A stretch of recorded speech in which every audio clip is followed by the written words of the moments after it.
नमस्कार subscribers viewers. उम्मीद है आप सब खुश होंगे, स्वस्थ होंगे और अपनी स्पिरिचुअल यात्रा को कंटिन्यू कर रहे होंगे। और उम्मीद है आपने अब तक बहुत कुछ सीख लिया होगा। मेरी ये वीडियो बहुत दिनों बाद आ रही है, तो आज हम कंटिन्यू करेंगे। आज हम बात करेंगे थर्ड आई के बारे में।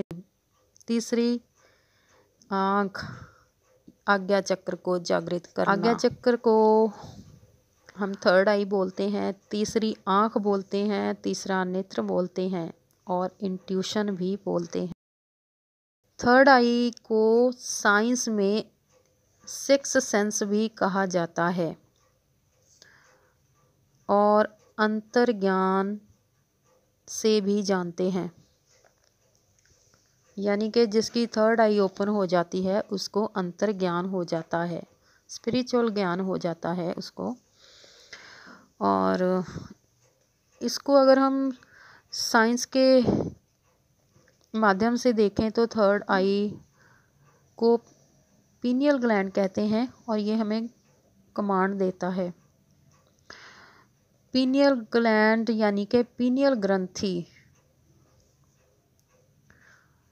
एक छोटी सी स्राव ग्रंथि होती है।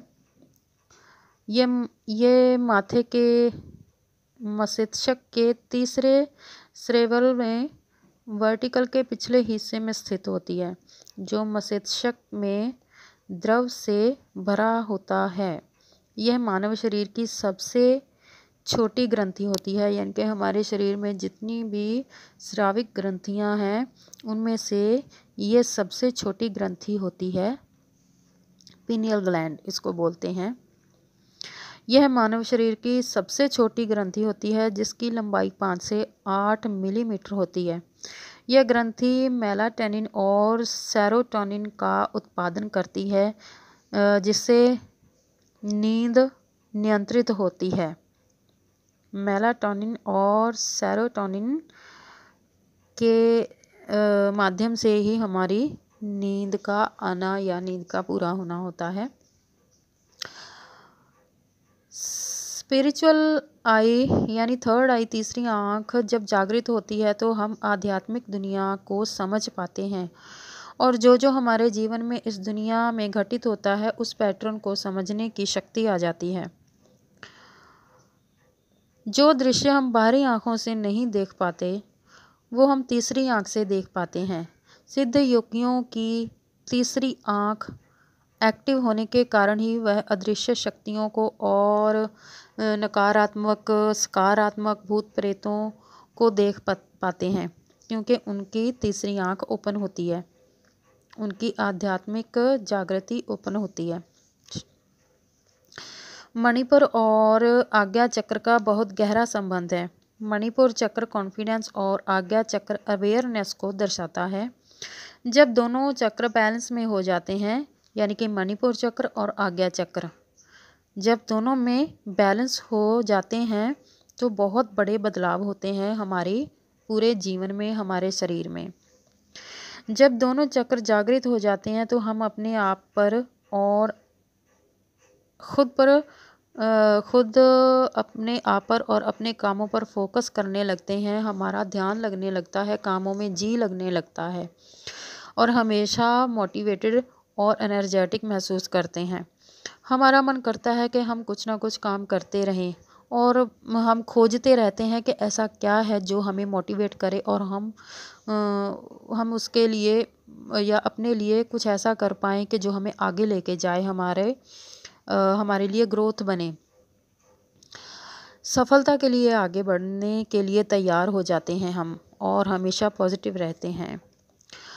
हम ट्रस्ट से भर जाते हैं और एक्शन लेने के लिए पावर आ जाती है और हम क्रिएटिव पर्सन बन जाते हैं। हमारी क्रिएटिविटी और ख़ुद पर विश्वास होने लगता है।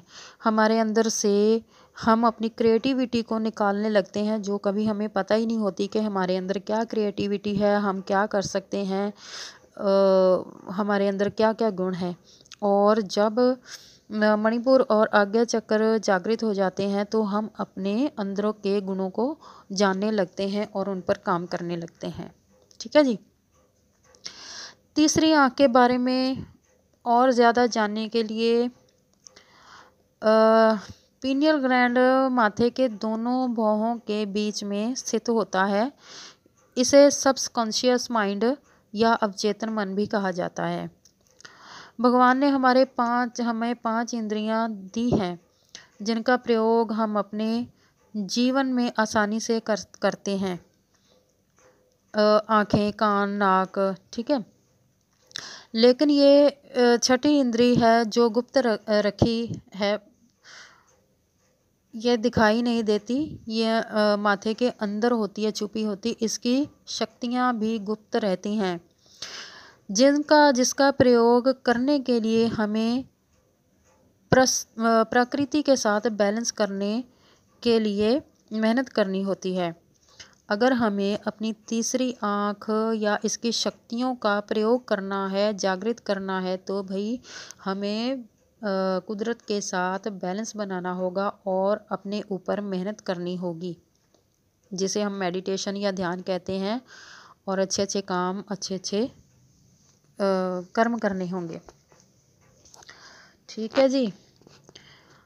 तो अभी हम जानते हैं कि क्या ज़रूरत है हमें इस छठी इंद्री यानी थर्ड आई को जागृत करने की, जबकि हम सभी अच्छा कर रहे हैं अपनी ज़िंदगी में। इसलिए ज़रूरत होती है कि हम और अच्छा कर सकते हैं, अपनी ज़िंदगी को और ऊंचाइयों पर ले जा सकते हैं, अपने करियर को, अपनी ज़िंदगी को, अपने गुणों को, अपने क्रिएटिविटी को और ऊपर ले जा सकते हैं और उन चीज़ों के बारे में जान सकते हैं जो हम कभी जान ही नहीं पाते। उन अदृश्य शक्तियों को जान सकते हैं जब यह तीसरी आँख जागृत हो जाती है। ओके जी। ये हमारे अंदर सोई हुई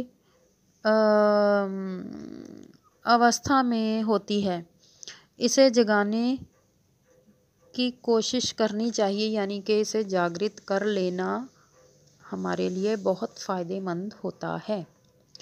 कुछ लोगों का कहना है कि तीसरे नेत्र को खोलना बहुत कठिन काम है, शायद इसलिए क्योंकि इसका दूसरा नाम सत्य है और सत्य का सामना करने से लोग घबराते हैं, सच से भागते हैं, सच का सामना नहीं करना चाहते।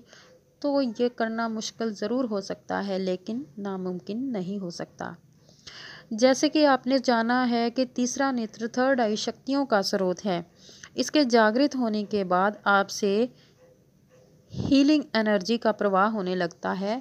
जब हमारा थर्ड आई जागृत हो जाता है तो हम पॉजिटिविटी से भर जाते हैं, हमारे अंदर एक एनर्जेटिक ऑरा पैदा हो जाता है, बन जाता है हमारा ऑरा, और हम दूसरों को भी हील करते हैं क्योंकि हमारा ऑरा शुद्ध हो जाता है, स्वस्थ हो जाता है, और हम जब भी किसी के पास जाकर बैठते हैं तो उसे आराम मिलता है। जब आपकी तीसरी आँख खुल जाती है तो आप टेलीपैथी कर सकते हैं। टेलीपैथी एक ऐसी प्रक्रिया है जिससे आप दूर बैठे इंसान को अपना कोई संदेश विचारों द्वारा भेज सकते हैं। अगर कोई इंसान दूर बैठा हुआ आपके बारे में बातें कर रहा है या कुछ सोच रहा है तो आप उसे महसूस कर सकते हैं। इतना ही नहीं, आपके सामने वाला व्यक्ति आपके बारे में क्या सोच रहा है आप ये भी जान सकते हैं अपनी इंट्यूशन से। आपको किसी भी जगह का